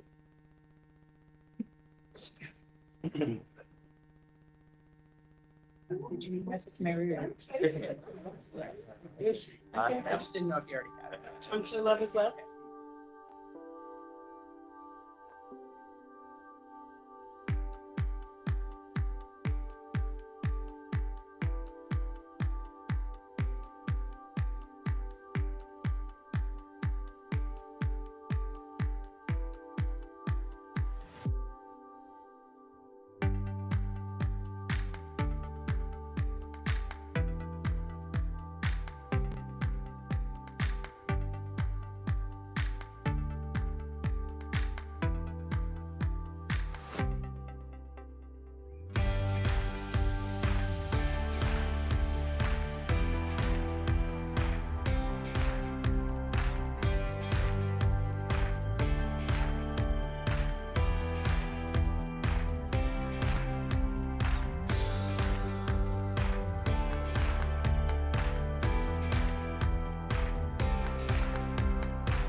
committee business and pre-deliberation.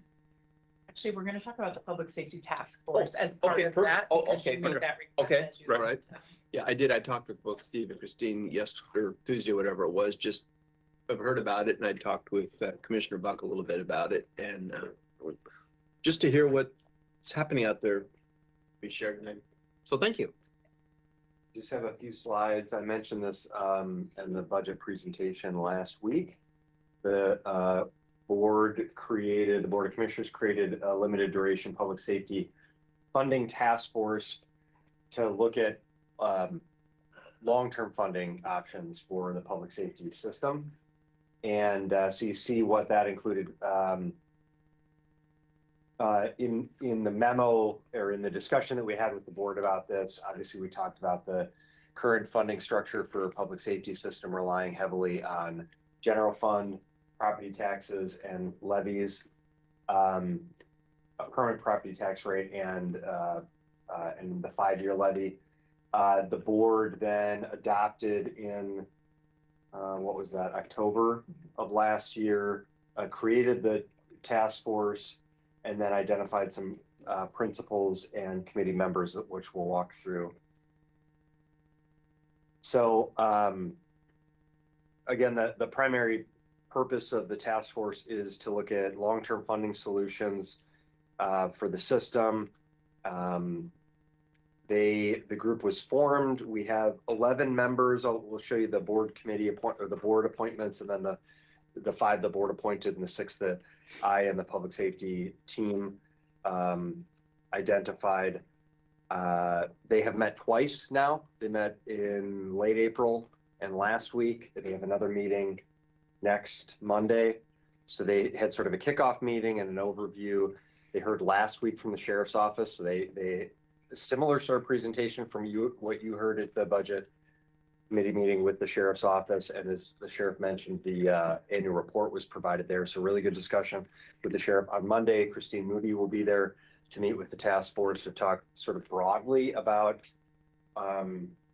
the budget challenges and the structure of funding that we have here in Lane County. Similar themes that we've weaved in as part of the budget discussions with the committee here. They will likely look at multiple funding options. They've already sort of started talking about some potentials, things like levies and districts and other funding scenarios that have been considered in the past by different county officials. They're looking at, so I think they'll get presentation. They heard from the sheriff's office. We'll schedule the district attorney's office, community justice and rehabilitation services, mental health, behavioral health services. And we really are encouraging them to look at the system as a whole. You know, again, we showed up last week, kind of the gears. Was it last week was the kickoff, our budget kickoff? Yeah. Gosh, that was it feels like so long ago. And like, that was only just last Tuesday. You remember the gear slide? It shows all the different parts of the system that have to be well-oiled, well-funded, and supported. And so we're trying to sort of share an overview of all of those different pieces of the system that are really critical, so that when they start thinking about the pieces that need additional funding through local revenue, you know, what are those pieces, and then how will other parts of the system be impacted by other revenues that they currently collect or don't collect. And then we will get a final report from that report will come to me, ultimately to the Board of Commissioners. These are the 5 appointees that the board made. Each commissioner made an appointee from their district. And then additionally, I, along with the sheriff, district attorney, community justice, rehabilitation services, and health and human services directors, and some of my staff, have made 6 additional appointees. We did an application process. I think we had over 20 individuals that submitted applications for that. So it was a really good pool of folks that were interested in volunteering for that. So we have 11 individuals in addition to these folks that are listed here: Tab Davis, Tressa Miller, Betsy Schultz, Chris Wigg, Bob Brew, and John Ahrens. All have kind of different, you may recognize some of those names, you may not recognize some of them, but geographic diversity of the county, different backgrounds and experiences in terms of their roles in the public safety system or other parts of the community. So it's a very good group, and we're really hopeful that they'll bring us some good options to move forward with. When's the next meeting? The next meeting is Monday, the 20th. The meetings are public, and so we notice those meetings. They take public comment at the beginning. We haven't had a lot of participation so far, but they are available for people to virtually participate in. You can attend virtually or in person. We've been having them out at the Delta campus it was in the Goodson room, and now it's in the Good Pasture rooms. Okay. It's kind of going back and forth out at the Delta campus. Yeah. So Monday at, is it 1 o'clock? I'll tell you real quick here. 1 p.m. Monday, May 20th at 1 p.m. In the Good Pasture conference room at the Customer Service Center at the Delta campus. I'd love to be able to tell you when a report and recommendations would come to the Board of Commissioners, but I don't know just yet. My hope would be by the end of this calendar year. I think that's potentially reasonable, depending on where the task force wants to go. It gives them about another 6 months or so to work. So we'll just see how quickly they're able to work through the different pieces of the system, understanding the different pieces of the system, and then getting to a place of trying to narrow down a set of recommendations. They've also expressed some interest in looking at some survey data of voters in Lane County, like where is their voter sentiment around different revenue sources and the public safety system as a whole and specific pieces of that. Happy to answer any questions, but that's kind of a very high level overview of the task force, what it's doing. I know commissioners are very interested in tracking what's happening and very interested in hearing what the task force comes up with. I assume this would be all residents of the county. Correct. Yeah. But of course becomes I'm sorry, go ahead. No, please. I mean, that also always brings up the issue. If you're in the city limits, you're going to, I already have police protection. I mean, that's what I've heard. So I think that is the value of looking at it as a system. sure, right. That it's not about law enforcement strictly or only. It's Yes. about a holistic public safety system. Yep. And what does it That's take for excellent. everyone to be and feel safe? And Absolutely. Great. that particularly includes, I mean, the people who are most vulnerable when it comes to safety are people who are critically mentally ill and unhoused. They're the most Great point. vulnerable. So I think it's going to, depending what they come up with, it's going to be very much about how it's talked about the need and that everybody benefits when focus on the system. Yes, absolutely. And if you live in the city and you have police protection, why do they keep asking for more money? I'm just saying that's the one piece that I have heard over the years was just, I live in Eugene, I live in Springfield. I'm good. Yeah, I mean, the deflection program is a great example of the complexity and interwoven nature of the public safety system, because you have law enforcement that's engaging, you have parole and probation and youth services that are engaging, you have mental health and substance abuse treatment services engaging, you have the correction system so it's you look at these touch points and it's not just law enforcement. It is law enforcement and police response, but it's also all these other pieces of the system that are really important. I would imagine also, I mean, part of the point when we had this conversation as a board after the renewal of the, we call it a public safety levy, but it's a jail levy. Sure. And the whole point is to use the model of what the Parks Funding Task Force did, which was so successful when we gave them the time and the attention to dig in. And part of that was exactly to kind of get at what you're talking about, Chair, about what are the messages that move people to take what kinds of action. Sure. And so that's why it takes a while to do the work. As an example of a model that the sheriff oftentimes talk about, a lot of folks in Lane County and across the state talk about the Deschutes County model of funding public safety. They have two permanent public safety districts. One is a countywide district that funds the county so it includes the incorporated areas in Deschutes County, Bend and Redmond. Countywide rate, and that funds things like the district attorney's office, the jail, maybe some piece of parole and probation. Yeah, okay.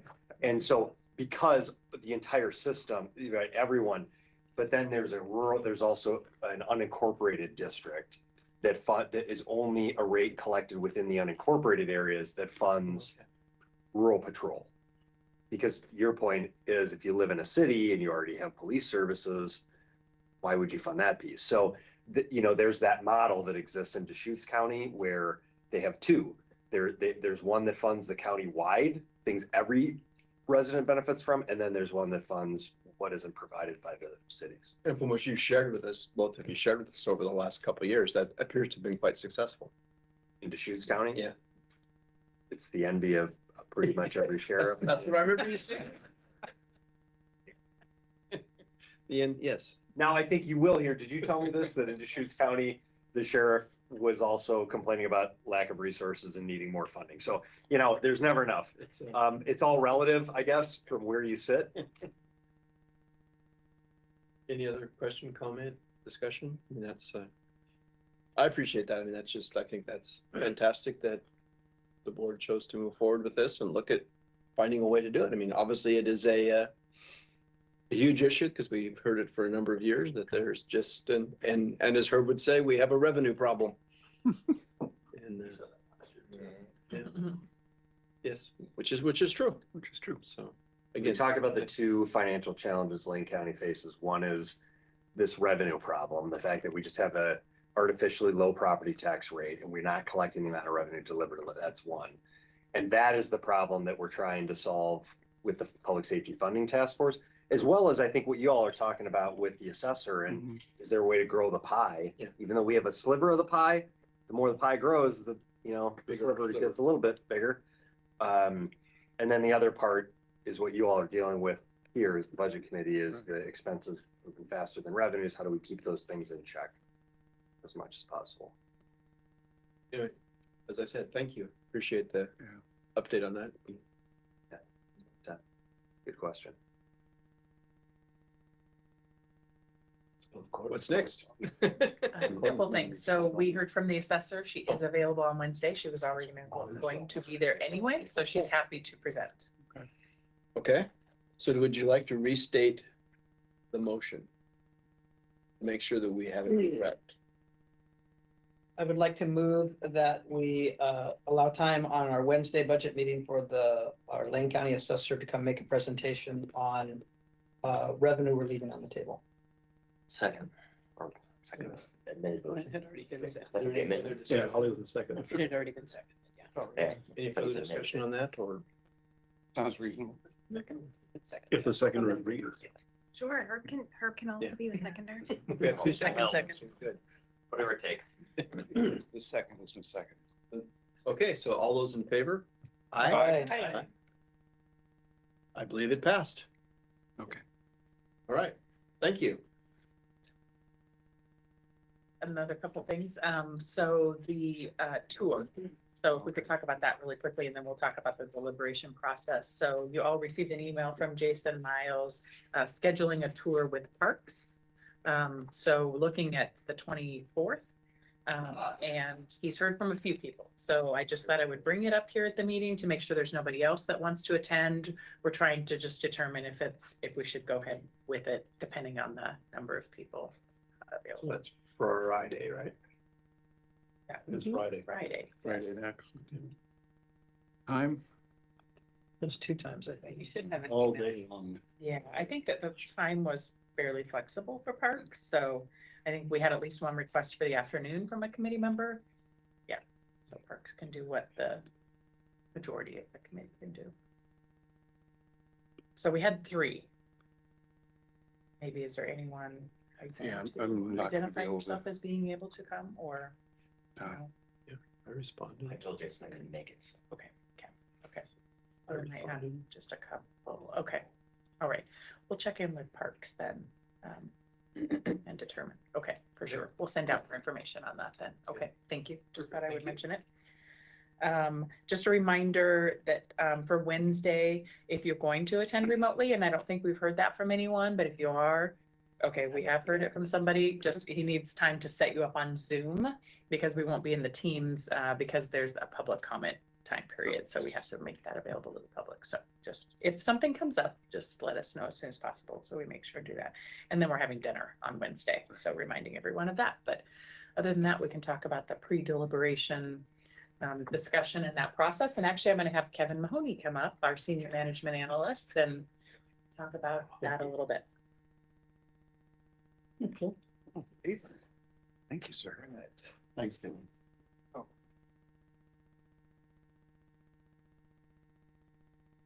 Yep. Yeah. Okay. Thank you.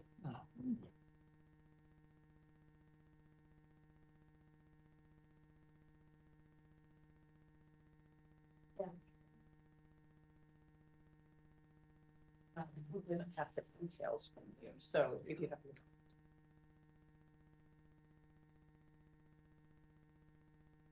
Right, so I have a little bit of information for the deliberation from a process standpoint for next week. I think most of you are familiar with this.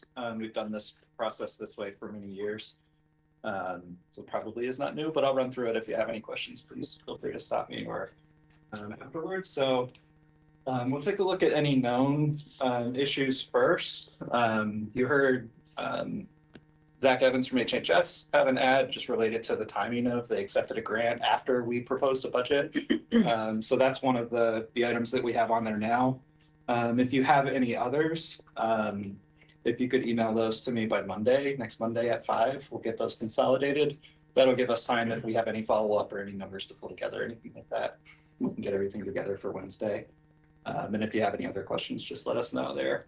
So we'll take those consolidated, including the one from H&HS and any others that you submit for proposal. And then we'll take a look at that list. And anything that receives 4 votes from the committee will move forward for discussion. And then at discussion, anything that receives at least 6 votes would move forward to be included into the approved budget. And then after that will be discussion, just overall discussion about the budget. And then the motions to approve, which include the specific tax rate motions and then the approval of the entire budget. And those also, just like the additions above, are 6 votes to pass. And you will have the motions written out for us too. Yeah, okay. I knew you would, but yes.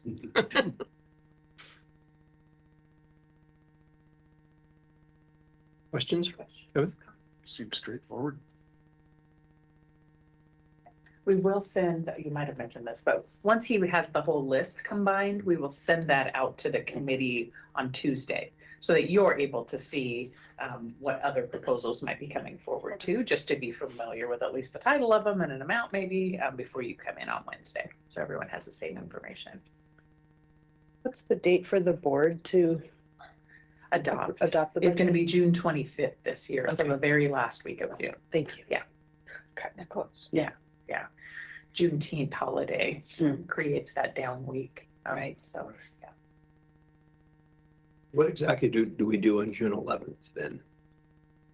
You won't do anything. That's a public hearing before the board. So the board's required to hold a public hearing on the approved budget before they move on to adopted. So we split those into 2 different meetings so that it's very clear what the board is doing. Okay, gotcha. And that and then adoption. Yeah. Clarifying. Thank you. Yes. The adoption budget on the 25th is in the afternoon or the morning. Is that part of the county Usually it's in commissioners? the morning. Yeah. It doesn't have to be because there's not a public comment. So I mean, it has happened that we're in the afternoon, but if you have a. Or you just wonder, okay. Just want to put it on this right. Okay, yeah, that would be, yes. Knew about it. That's part of regular board business. Yeah, Yeah, okay. yeah. All right. That's all we have for you, so. Cool. Anybody have anything else? Holly? Maybe you wanted to say something. I wasn't sure. I'm fine. Good, all right. Kirk? We're good. We're just making sure we have everything organized. Looks like we do. Pretty much. So that's great. All right, well, thank you, everyone, again. And I guess we'll see you Wednesday at Yes. 4 to 5 o'clock or whatever. Pizza after stuff. Keep them out. Wednesday. All right, thank you, everyone. So we are adjourned. Don't forget your gavel. There, whack that thing.